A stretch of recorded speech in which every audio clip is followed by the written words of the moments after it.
नमस्कार दोस्तों, SK stories channel में आप सबका हार्दिक स्वागत है। मुंशी प्रेमचंद की कहानी पत्नी से पति।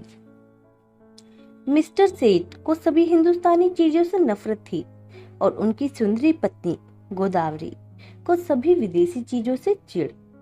मगर धैर्य और विनय भारत की देवियों का आभूषण है। गोदावरी दिल पर हजार जब्र करके पति की लाई हुई विदेशी चीजों का व्यवहार करती थी। हालांकि भीतर ही भीतर उसका हृदय अपनी प्रवशता पर रोता था। वह जिस वक्त अपने छज्जे पर खड़ी होकर सड़क पर निगाह दौड़ाती और कितनी ही महिलाओं को खद्दर की साड़ियां पहने गर्व से सिर उठाते चलते देखती, तो उसके भीतर की वेदना एक ठंडी आह बनकर निकल जाती थी। उसे ऐसा मालूम होता था कि मुझसे ज्यादा बदनसीब औरत संसार में नहीं है। मैं अपने स्वदेश वासियों की इतनी भी सेवा नहीं कर सकती। शाम को मिस्टर सेठ के आग्रह करने पर वह कहीं मनोरंजन या सैर के लिए जाती तो विदेशी कपड़े पहने हुए निकलते शर्म से उसकी गर्दन झुक जाती थी। वह पत्रों में महिलाओं के जोश भरे व्याख्यान पढ़ती तो उसकी आंखें जगमगा उठती। थोड़ी देर के लिए वह भूल जाती कि मैं यहाँ बंधनों में जकड़ी हुई हूँ। होली का दिन था। 8 बजे रात का समय। स्वदेश के नाम पर बिके हुए अनुरागियों का जुलूस आकर मिस्टर सेठ के मकान के सामने रुका और उसी चौड़े मैदान में विलायती कपड़ों की होलियां लगाने की तैयारियां होने लगी। गोदावरी अपने कमरे में खिड़की पर खड़ी यह समारोह देखती थी और दिल मसोस कर रह जाती थी। एक वह है जो यूं खुश खुश आजादी के नशे मत वाले गर्व से सिर उठाए होली लगा रहे हैं, और एक मैं हूँ कि पिंजरे में बंद पक्षी की तरफ फड़फड़ा रही हूँ। इन तीलियों को कैसे तोड़ दूं? उसने कमरे में निगाह दौड़ाई। सभी चीजें विदेशी थी, स्वदेशी का एक सूत भी ना था। यही चीजें वहां जलाई जा रही थी और वही चीजें यहाँ उसके हृदय में संचित ग्लानि की भांति संदूकों में रखी हुई थी। उसके जी में एक लहर उठ रही थी कि इन चीजों को उठाकर उसी होली में डाल दे, उसकी सारी ग्लानि और दुर्बलता जलकर भस्म हो जाए। मगर पति को अप्रसन्नता के भय ने उसका हाथ पकड़ लिया। सहसा मिस्टर सेठ ने अंदर आकर कहा, जरा इन सिरफिरों को देखो, कपड़े जला रहे हैं। यह पागलपन, उन्माद, विद्रोह नहीं तो और क्या है। किसी ने सच कहा है, हिंदुस्तानियों के न अकल आई है न आएगी। कोई कल भी तो सीधी नहीं। गोदावरी ने कहा, तुम भी हिंदुस्तानी हो। सेठ ने गर्म होकर कहा, हाँ, लेकिन मुझे इसका हमेशा खेद रहता है कि मैं एक ऐसे अभागे देश में क्यों पैदा हुआ। मैं नहीं चाहता कि कोई मुझे हिंदुस्तानी कहे या समझे। कम से कम मैंने आचार, व्यवहार, वेशभूषा, रीति नीति, कर्म, वचन में कोई ऐसी बात नहीं रखी जिससे हमें कोई हिंदुस्तानी होने का कलंक लगाए। पूछिए, जब हमें 8 आने गज में बढ़िया कपड़ा मिलता है तो हम क्यों मोटा टाट खरीदे। इस विषय में हर एक को पूरी स्वाधीनता होनी चाहिए। न जाने क्यों गवर्नमेंट ने इन दुष्टों को यहाँ जमा होने दिया। अगर मेरे हाथ में अधिकार होता तो सबों को जहन्नुम रसीद कर देता, तब आटे दाल का भाव मालूम होता। गोदावरी ने अपने शब्द में तीक्ष्ण तिरस्कार भर के कहा, तुम्हें अपने भाइयों का जरा ख्याल नहीं आता? भारत के सिवा और कोई भी देश है जिस पर किसी दूसरी जाति के शासन हो? छोटे छोटे राष्ट्र भी किसी दूसरी जाति के गुलाम बनकर नहीं रहना चाहते। क्या एक हिंदुस्तानी के लिए यह लज्जा की बात नहीं है कि वह अपने ही भाइयों के साथ अन्याय करे? सेठ ने बोही चढ़ाकर कहा, मैं इन्हें अपना भाई नहीं समझता। गोदावरी, आखिर तुम्हें सरकार जो वेतन देती है वह इन्हीं की जेब से तो आता है। सेठ, मुझे इससे कोई मतलब नहीं कि मेरा वेतन किसकी जेब से आता है। मुझे जिसके हाथ से मिलता है वह मेरा स्वामी है। ना जाने इन दुष्टों को क्या सनक सवार हुई है। कहते हैं भारत आध्यात्मिक देश है। क्या आध्यात्म का यही आशय है कि परमात्मा के विधानों का विरोध किया जाए? जब यह मालूम है कि परमात्मा की इच्छा के विरुद्ध एक पत्ती भी नहीं हिल सकती, तो यह मुमकिन है कि यह इतना बड़ा देश परमात्मा की मर्जी बगैर अंग्रेजों के अधीन हो। क्यों इन दीवानों को इतनी अकल नहीं आती कि जब तक परमात्मा की इच्छा ना होगी कोई अंग्रेजों का बाल भी बांका ना कर सकेगा। गोदावरी, तो फिर क्यों नौकरी करते हो? परमात्मा की इच्छा होगी तो आप भोजन मिल जाएगा। बीमार होते हो तो क्यों दौड़े वैद्य के घर जाते हो? परमात्मा उन्हीं की मदद करता है जो अपनी मदद आप करते हैं। सेठ, बेशक करता है, लेकिन अपने घर में आग लगा देना, घर की चीजों को जला देना ऐसे काम हैं जिन्हें परमात्मा कभी पसंद नहीं कर सकता। गोदावरी: तो यहाँ के लोगों को चुपचाप बैठे रहना चाहिए? सेठ: नहीं, रोना चाहिए। इस तरह रोना चाहिए जैसे बच्चे माता के दूध के लिए रोते हैं। सहसा होली जली, आपकी शिखाएं आसमान से बातें करने लगी, मानो स्वाधीनता की देवी अग्नि वस्त्र धारण किए हुए आकाश के देवताओं से गले मिलने जा रही हो। दीनानाथ ने खिड़की बंद कर दी। उनके लिए यह दृश्य भी असहाय था। गोदावरी इस तरह खड़ी रही जैसे कोई गाय कसाई के खूंटे पर खड़ी हो। उसी वक्त किसी के गाने की आवाज आई, वतन की देखिए तकदीर कब बदलती है। गोदावरी के विषाद से भरे हुए हृदय में एक चोट लगी। उसने खिड़की खोल दी और नीचे की तरफ झांका। होली अब भी जल रही थी और एक अंधा लड़का अपनी खंजरी बनाकर गा रहा था, वतन की देखिए तकदीर कब बदलती है। वह खिड़की के सामने पहुंचा तो गोदावरी ने पुकारा, ओ अंधे, खड़ा रह। अंधा खड़ा हो गया। गोदावरी ने संदूक खोला, पर उसमें से उसे एक पैसा मिला। नोट और रुपए थे, मगर अंधे फकीर को नोट या रुपए देने का सवाल ही ना था। अगर पैसे 2-4 मिल जाते तो इस वक्त वह जरूर दे देती, पर वहाँ एक ही पैसा था, वह भी इतना घिसा हुआ कि कहार बाजार से लौटा लाया था, किसी दुकानदार ने न लिया था। अंधे को वह पैसा देते हुए गोदावरी को शर्म आ रही थी।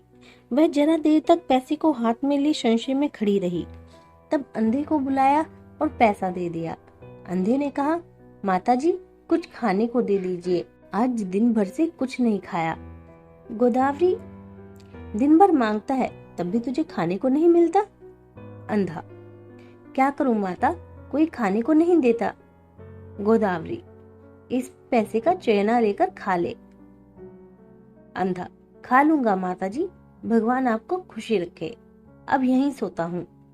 दूसरे दिन प्रातःकाल कांग्रेस की तरफ से एक आम जलसा हुआ। मिस्टर सेठ ने विलायती टूथ पाउडर, विलायती ब्रश से दांतों पर मला, विलायती साबुन से नहाया, विलायती चाय विलायती प्यालों में पी, विलायती बिस्किट विलायती मक्खन के साथ खाया, विलायती दूध पिया, फिर विलायती सूट धारण करके विलायती सिंगार मुंह में दबाकर घर से निकले और अपनी मोटरसाइकिल पर बैठ फ्लावर शो देखने चले गए। गोदावरी को रात भर नींद नहीं आई थी। दुराशा और पराजय की कठिन यंत्रणा किसी कीड़े की तरह उसके हृदय पर पड़ रहे थे। ऐसा मालूम होता था कि उसके कंठ में कोई कड़वी चीज अटक गई है। मिस्टर सेठ का अपने प्रभाव में लाने की उसकी वह सब योजनाएं की जो एक रमणी कर सकती है, पर उस भले आदमी पर उसके सारे हाव भाव, मृदु मुस्कान और वाणी विलास का कोई असर न हुआ।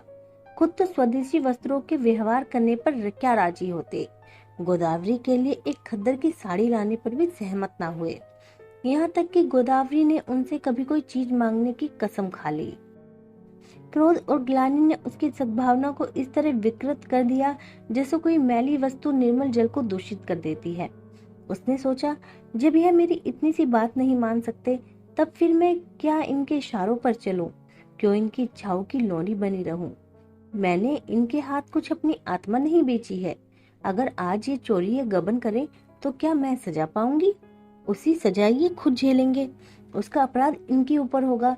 इन्हें अपने कर्म और वचन का अख्तियार है, मुझे अपने कर्म और वचन का अख्तियार। यह अपनी सरकार की गुलामी करे, अंग्रेजों की चौखट पर नाक रगड़े, मुझे क्या गरज है कि उसमें उनका सहयोग करो। जिसमें आत्माभिमान नहीं, जिसने अपने को स्वार्थ के हाथों बेच दिया, उसके प्रति अगर मेरे मन में भक्ति ना हो तो मेरा दोष नहीं। यह नौकर है या गुलाम? नौकरी और गुलामी में अंतर है। नौकर कुछ नियमों के अधीन अपना निर्दिष्ट काम करता है। वह नियम स्वामी और सेवक दोनों पर ही लागू होते हैं। स्वामी अगर अपमान करे, अपशब्द कहे, तो नौकर उसको सहन करने के लिए मजबूर नहीं। गुलाम के लिए कोई शर्त नहीं, उसकी दैहिक गुलामी पीछे होती है, मानसिक गुलामी पहले ही हो जाती है। सरकार ने इनसे कब कहा है कि देशी चीजें ना खरीदो? सरकारी टिकटों पर शब्द लिखे होते हैं, स्वदेशी चीजें खरीदो। इससे विदित है कि सरकार देशी चीजों का निषेध नहीं करती। फिर भी यह महाशय सुखरू बनने की फिक्र में सरकार से भी 2 अंकल आगे बढ़ना चाहते हैं। मिस्टर सेठ ने कुछ झेपते हुए कहा, कल ना फ्लावर शो देखने चलोगी? गोदावरी ने विरक्त मन से कहा, नहीं, बहुत अच्छा तमाशा है। मैं कांग्रेस के जलसे में जा रही हूँ। मिस्टर सेठ के ऊपर यदि छत गिरी पड़ी होती या उन्होंने बिजली का तार हाथ से पकड़ लिया होता तो भी वह इतने बदहवास न होते। आंखें फाड़ कर बोले, तुम कांग्रेस के जलसे में जाओगी? हाँ, जरूर जाऊंगी। मैं नहीं चाहता कि तुम वहां जाओ। अगर तुम मेरी परवाह नहीं करते तो मेरा धर्म नहीं कि मैं तुम्हारी हर एक आज्ञा का पालन करूं। मिस्टर सेठ ने आंखों में विष भरकर कहा, नतीजा बुरा होगा। गोदावरी मानो तलवार के सामने छाती खोलकर बोली, इसकी चिंता नहीं, तुम किसी के ईश्वर नहीं हो। मिस्टर सेठ सूप गरम पड़े, धमकियां दी, आखिर मुंह फेर कर लेट रहे। प्रातःकाल फ्लावर शो जाते समय भी उन्होंने गोदावरी से कुछ न कहा। गोदावरी जिस समय कांग्रेस के जलसे में पहुंची तो कई हजार मर्दों और औरतों का जमाव था। मंत्री ने चंदे की अपील की थी और कुछ लोग चंदा दे रहे थे। गोदावरी उस जगह खड़ी हो गई जहां और स्त्रियां जमा थीं और देखने लगी कि लोग क्या देते हैं। अधिकांश लोग 2-2, 4-4 आना ही दे रहे थे। वहां ऐसा धनवान था ही कौन। उसने अपनी जेब टटोली तो 1 रुपया निकला। उसने समझा यह काफी है। इसी इंतजार में थी कि झोली सामने आए तो उसमें डाल दूं। सहसा वही अंधा लड़का जिसे कि उसने पैसा दिया था ना जाने किधर से आ गया और जो ही चंदी की झोली उसके सामने पहुंची उसने उसमें कुछ डाल दिया। सबकी आंखें उसकी तरफ उठ गई। सबको कौतूहल सा हो रहा था कि अंधे ने क्या दिया। कहीं एक आध पैसा मिल गया होगा। दिन भर गला फाड़ता है, तब भी तो उस बेचारे को रोटी नहीं मिलती। अगर यही गाना पिशाच और साज के साथ किसी महफिल में होता तो रुपए बरसते, लेकिन सड़क पर गाने वाले अंधे की कौन परवाह करता है। झोली में पैसा डालकर अंधा वहां से चल दिया और कुछ दूर जाकर गाने लगा, वतन की देखिए तकदीर कब बदलती है। सभापति ने कहा, मित्रों देखिए, यह वह पैसा है जो एक गरीब अंधा लड़का इस झोली में डाल गया है। मेरी आंखों में इस एक पैसे की कीमत किसी अमीर के 1000 रुपए से कम नहीं। शायद यही इस गरीब की सारी बिसात होगी। जब ऐसे गरीबों को सहानुभूति हमारे साथ है तो मुझे सत्य की विजय में संदेह नहीं मालूम होता। हमारे यहाँ क्यों इतने फकीर दिखाई देते हैं? या तो इसलिए कि समाज में इन्हें कोई काम नहीं मिलता, या दरिद्रता से पैदा हुई बीमारियों के कारण यह अब इस योग्य ही नहीं रह गए हैं कि कुछ काम करें। यह भिक्षावृत्ति ने इन्हें कोई सामर्थ्य ही नहीं छोड़ी। स्वराज्य के सिवा इन गरीबों का उद्धार कौन कर सकता है? देखिए, वह गा रहा है, वतन की देखिए तकदीर कब बदलती है। इस पीड़ित हृदय में कितना उत्सर्ग। क्या अब भी कोई संदेह कर सकता है कि हम किसकी आवाज हैं? पैसा ऊपर उठाकर आप में कौन इस रत्न को खरीद सकता है? गोदावरी के मन में जिज्ञासा हुई। क्या वह वही तो पैसा नहीं है जो रात मैंने उसे दिया था? क्या उसने सचमुच रात को कुछ नहीं खाया? उसने जाकर समीप से पैसे को देखा जो मेज पर रख दिया गया था। उसका हृदय धक से हो गया। यह वही घिसा हुआ पैसा था। उस अंधे की दशा, उस त्याग का स्मरण करके गोदावरी अनुरक्त हो उठी। कांपते हुए स्वर में बोली, मुझे आप यह पैसा दे दीजिए, मैं 5 रुपए दूंगी। सभापति ने कहा, एक बहन इस पैसे के दाम 5 रुपए दे रही है। दूसरी आवाज आई 10 रुपए, तीसरी आवाज आई 20 रुपए। गोदावरी ने इस अंतिम व्यक्ति की ओर देखा। उसके मुख पर आत्माभिमान झलक रहा था, मानो यह कह रहा हो कि यहाँ कौन है जो मेरी बराबरी कर सके। गोदावरी के मन में स्पर्धा का भाव जाग उठा। चाहे कुछ हो जाए, इसके हाथ में यह पैसा न जाए। समझता है इसने 20 रुपए क्या कह दिए, सारे संसार का मोल ले लिया। गोदावरी ने कहा 40 रुपए। उस पुरुष ने तुरंत कहा 50 रुपए। हजारों आंखें गोदावरी की ओर उठ गईं कि आप ही हमारी लाज रखिए। गोदावरी ने उस आदमी की ओर देखकर धमकी से मिले हुए स्वर में कहा 100 रुपए। धनी आदमी ने भी तुरंत कहा 120 रुपए। लोगे के चेहरे पर हवाइयां उड़ने लगी। इसी के हाथ विजय रही। निराश आंखों से गोदावरी की ओर ताकने लगे, मगर जो ही गोदावरी के मुंह से निकला 150 कि चारों तरफ तालियां पड़ने लगी, मानो किसी दंगल के दर्शक अपने पहलवान की विजय पर मतवाले हो गए हों। उस आदमी ने फिर कहा 250। गोदावरी बोली 200। फिर चारों तरफ से तालियां पड़ी। प्रतिद्वंदी ने अब मैदान से हट जाने में ही अपनी कुशल समझी। गोदावरी विजय के गर्व पर नम्रता का पर्दा डाले हुए खड़ी थी और हजारों शुभकामनाएं उस पर फूलों की तरह बरस रही थी। जब लोगों को मालूम हुआ कि यह देवी मिस्टर सेठ की बीवी है तो उन्हें ईर्ष्या में आनंद के साथ उस पर दया भी आई। मिस्टर सेठ अभी फ्लावर शो में ही थे कि एक पुलिस के अफसर ने उन्हें यह घातक संवाद सुनाया। मिस्टर सेठ सकते में पड़ गए, मानो सारी देह सुनने पड़ गई हो। फिर दोनों मुट्ठियां बांध ली, दांत पीसे, होठ चबाए और उसी वक्त घर चले। उनकी मोटरसाइकिल कभी इतनी तेज न चली थी। घर में कदम रखते ही उन्होंने चिंगारियों भरी आंखों से देखते हुए कहा, क्या तुम मेरे मुंह में कालिक पुतवाना चाहती हो? गोदावरी ने शांत भाव से कहा, कुछ मुंह से भी तो कहो या गालियां ही दिए जाओगे। तुम्हारे मुंह में कालिक लगेगी तो क्या मेरे मुंह में ना लगेगी? तुम्हारी जड़ खुदेगी तो मेरे लिए दूसरा कौन सा सहारा है? मिस्टर सेठ, सारे शहर में तूफान मचा हुआ है, तुमने मेरे लिए रुपए दिए क्यों? गोदावरी ने उसे शांत भाव से कहा, इसलिए कि मैं उसे अपना ही रुपया समझती हूँ। मिस्टर सेठ दांत किटकिटाकर बोले, हरगिज नहीं, तुम्हें मेरा रुपया खर्च करने का कोई हक नहीं है। गोदावरी, बिल्कुल गलत। तुम्हारे खर्च करने का जितना तुम्हें अख्तियार है उतना ही मुझको भी है। हाँ, जब तलाक का कानून पास करा लोगे और तलाक दे दोगे तब न रहेगा। मिस्टर सेठ ने अपना हैट इतने जोर से मेज पर फेंका कि वह लुढ़कता हुआ जमीन पर गिर पड़ा और बोले, मुझे तुम्हारी अकल पर अफसोस आता है। जानती हो तुम्हारी इस उद्दंडता का क्या नतीजा होगा? मुझसे जवाब तलब हो जाएगा। बतलाओ क्या जवाब दूंगा? जब यह जाहिर है कि कांग्रेस सरकार से दुश्मनी कर रही है और कांग्रेस की मदद करना सरकार के साथ दुश्मनी करना है। तुमने तो नहीं की कांग्रेस की मदद, तुमने तो की। इसकी सजा मुझे मिलेगी या तुम्हें? अगर मैं चोरी करूं तो क्या तुम जेल जाओगे? चोरी की बात और है और यह बात और है। तो क्या कांग्रेस की मदद करना चोरी या डाके से भी बुरा है? हाँ, सरकारी नौकर के लिए चोरी या डाके से भी बुरा है। मैंने यह नहीं समझा था। अगर तुमने यह नहीं समझा था तो तुम्हारी बुद्धि से सादे कपड़े वाले पुलिस अफसर उसकी रिपोर्ट लेने बैठते हैं। कांग्रेस के सरगनाओं के पीछे कई कई मुखबिर लगा दिए जाते हैं जिनका काम यही है कि उन पर कड़ी निगाह रखें। चोरों के साथ तो इतनी सख्ती कभी नहीं की जाती, इसलिए हजारों चोरियां और डाके और खून रोज होते रहते हैं। किसी का कुछ पता नहीं चलता, ना पुलिस इनकी परवाह करती है। मगर पुलिस को जिस मामले में राजनीति की गंध भी आ जाती है, फिर देखो पुलिस की मुस्तैदी। इंस्पेक्टर जनरल से लेकर कांस्टेबल तक एडीओ तक का जोर लगाते हैं। सरकार को चोरों से भय नहीं, चोर सरकार पर चोट नहीं करता। कांग्रेस सरकार को अख्तियार पर हमला करती है, इसलिए सरकार भी अपनी रक्षा के लिए अपने अख्तियार से काम लेती है। यह तो प्रकृति का नियम है। मिस्टर सेठ आज दफ्तर चले तो उनके कदम पीछे रह जाते थे। न जाने आज वहाँ क्या हाल हो। रोज की तरह दफ्तर में पहुंचकर उन्होंने चपरासियों को डांटा नहीं, क्लर्कों पर रोब नहीं जमाया, चुपके से जाकर कुर्सी पर बैठ गए।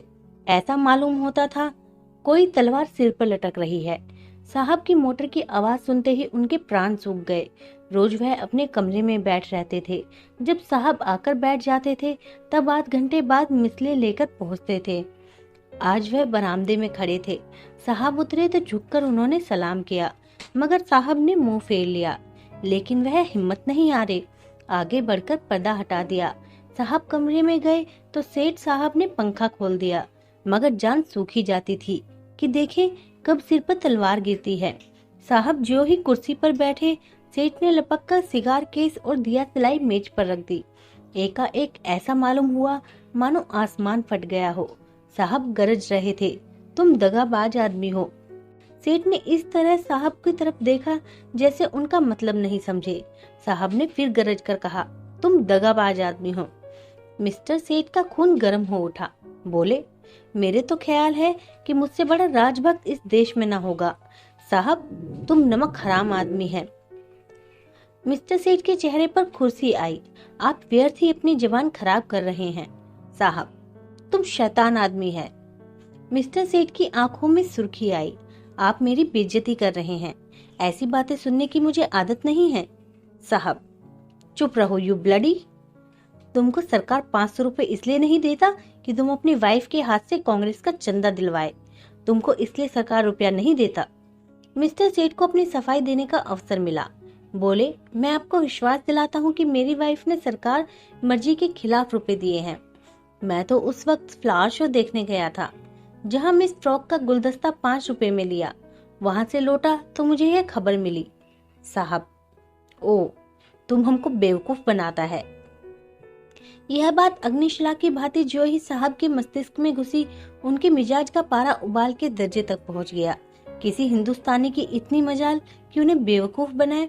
वह जो हिंदुस्तान के बादशाह हैं, जिनके पास बड़े बड़े तालुकेदार सलाम करने आते हैं, जिनके नौकरों को बड़े बड़े रईस नजराना देते हैं, उन्हीं को कोई बेवकूफ बनाए, उसके लिए वह असहाय था। रूल उठाकर दौड़ा। लेकिन मिस्टर सेठ भी मजबूत आदमी थे। यो वह हर तरह की खुशामद किया करते थे, लेकिन यह अपमान स्वीकार न कर सके। उन्होंने रूल का तो हाथ पर लिया और एक टक आगे बढ़कर ऐसा घूसा साहब के मुंह पर रसीद किया कि साहब की आंखों के सामने अंधेरा छा गया। वह इस मुष्टि प्रहार के लिए तैयार ना थे। उन्हें कई बार इसका अनुभव हो चुका था कि नेटिव बहुत शांत, दब्बू और गमखोर होता है। विशेषकर साहबों के सामने तो उनकी जुबान तक नहीं खुलती। कुर्सी पर बैठकर नाक का खून पोंछने लगा। फिर मिस्टर सेठ से उलझने की हिम्मत नहीं पड़ी, मगर दिल में सोच रहा था इसे कैसे नीचा दिखाऊं। मिस्टर सेठ भी अपने कमरे में आकर इस परिस्थिति पर विचार करने लगे। उन्हें बिल्कुल खेद ना था, बल्कि वह अपने साहस पर प्रसन्न थे। इसकी बदमाशी तो देखो कि मुझ पर रूल चला दिया। जितना दबता था उतना ही दबाया जाता था। मैम यारों के लिए घूमा करती है, उससे बोलने की हिम्मत नहीं पड़ती। मुझसे शेर बन गया। अब दौड़ेगा कमिश्नर के पास, मुझे बर्खास्त कराए बगैर ना छोड़ेगा। यह सब कुछ गोदावरी के कारण हो रहा है। बेइज्जती तो हो ही गई, अब रोटियों को भी मोहताज होना पड़ेगा। मुझसे तो कोई पूछेगा भी नहीं। बर्खास्ती का परवाना आ जाएगा।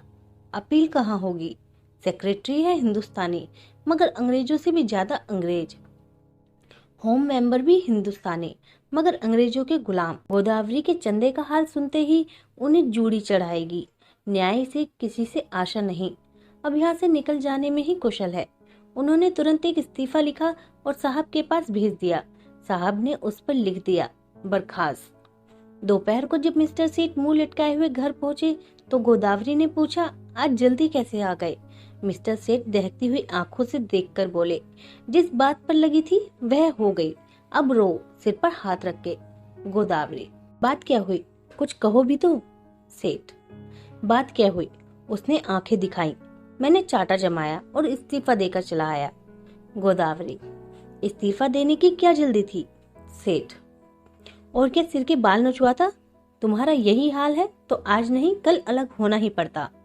गोदावरी, खैर जो हुआ अच्छा ही हुआ। आज से तुम भी कांग्रेस में शरीक हो जाओ।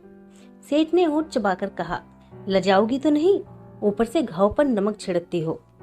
गोदावरी, लजाऊं क्यों? मैं तो खुश हूँ कि तुम्हारी बेड़ियां कट गईं। सेठ, आखिर कुछ सोचा है काम कैसे चलेगा? गोदावरी, सब सोच लिया है, मैं चलकर दिखा दूंगी। हाँ, मैं जो कुछ कहूँ वह तुम किए जाना। अब तक मैं तुम्हारे इशारे पर चलती थी, अब से तुम मेरे इशारे पर चलना। मैं तुमसे किसी बात की शिकायत न करती थी। तुम जो कुछ खिलाते थे खाती थी, जो कुछ पहनाते थे पहनती थी। महल में रखते महल में रहती, झोपड़ी में रखते झोपड़ी में रहती। उसी तरह तुम भी रहना। जो काम करने को कहूँ वह करना, फिर देखो कैसे काम नहीं चलता। बड़प्पन सूट बूट और ठाट बाट में नहीं है। जिसकी आत्मा पवित्र होती है वही ऊंचा है। आज तक तुम मेरे पति थे, आज से मैं तुम्हारा पति हूँ। सेठ जी उसकी ओर स्नेह की आंखों से देखकर हंस पड़े।